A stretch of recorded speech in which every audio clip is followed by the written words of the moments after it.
I heard that a wardrobe girl tried to lie on you. What's the backstory behind that? Are you reading this from somewhere? Or you heard about it? No, I do my deep research. When I do an interview, I do deep Yeah, research, you man. can't lie on me. I'm trying to figure out because nobody's ever asked me that. Because I'm saying you must be doing your research. Yeah, yeah. Well, you know what happens is it's always somebody that's going to try to lie on you. First of all, I've never been arrested. I got a daughter. I don't groom women. I don't cross no lines unless it's consensual. I don't hurt people. I don't mix my personal business on sets. So when she said that, the other black girl said, "Don't lie on him like that." I don't know if it was a black girl or another white girl, but she said he ain't do none of that. Don't lie on him. So you can't do that to me. I'm not invincible, but I try to stay on the right side of right. And I haven't been perfect about anything in my life. But I know one thing, I don't hurt. I've tried my best not to hurt women. I don't coerce. I don't force. I stay on the right side of right. What was she trying to accuse you of, if you don't mind me asking? I don't know. I think she said I came on to her or something. I'm a real man. I like beautiful women, but I don't come on to women. Most of the time they bring it to me. You know what I'm saying? Especially back in my day when my hair was all black and I was cut up like Morris Chestnut and chocolate. But there always it's people that just do weird shit to artists because they try to get money. You know, a lot of times it's money or trying to ruin your career. Who knows? But nothing happened because the black girl was right there. Or I'm not sure the girl that vouched for me was black, but she said Cliff didn't do any of that. I was watching. I keep it professional. Yeah, she was trying to come up with a check, man. That's crazy, man. People are disgusting, bro. Maybe. Yeah. Yeah, she was trying to get a quick come up, man. I try not to analyze it too much. I just try to do the right thing and keep on moving. You've done some deep research, I can tell. Debbie Allen was my dance teacher in high school. You ever work with Debbie? She's tough and very, very fair and very, very African American. And her best friend, Glenda Dickerson, was my mentor in high school. And they were warriors, used to march in the streets. And I grew up in that. And it ain't color, because my grandkids look like this brother right here. My white buddy right here. What's your name again? Blake look like my grandkids. and so I don't play no isms. I've been on sets where girls have hit on the other girls. I'm like, not on my set, boo-boo. We're not doing that. We come here to work. Take all that shit outside after work. I don't do it. And that's why we have the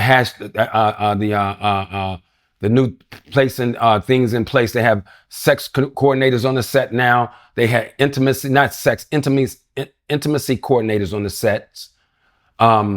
They have what's the act that they passed about, producers crossing the line, like Harvey Weinstein. That's why that came into being. It's always been happening since the inception of Hollywood. It's time for it to be stopped on every level. Racism, sexism, and all of that bullying and grooming needs to be stopped and let people do their work.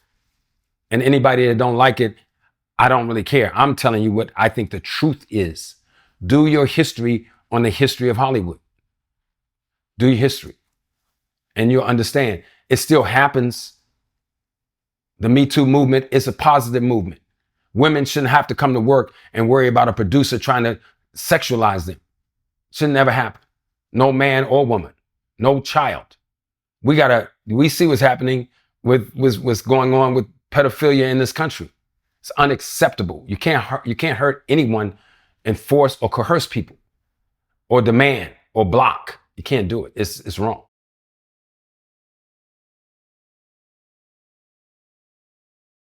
Never gonna happen on one of my sets. I'm building a movie platform.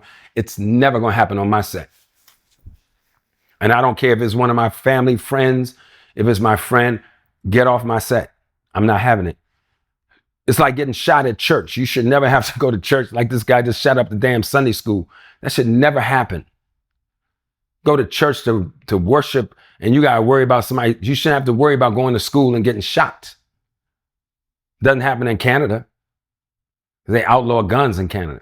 We are way behind the times, bro. But that's another story.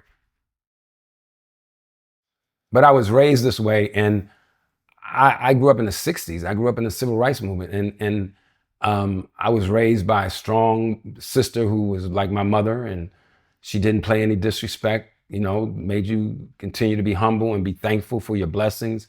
But I also had teachers who were revolutionaries. And I don't think there's anything revolutionary about being fair to people. But let me be clear. Let me be clear.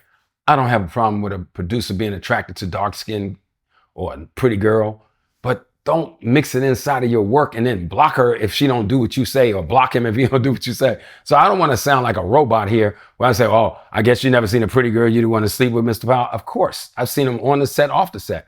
But I can tell you in my 46 years, I can count on one finger anybody I've ever been intimate with on any set. And it never happened on those sets. I take it after the movie is over, we might go out and have drinks and dinner and then talk like adults. But you can't hurt kids. You can't intimidate people. You can't coerce people. There's no place for that in the workplace. So on that topic, I think people understand what I'm saying.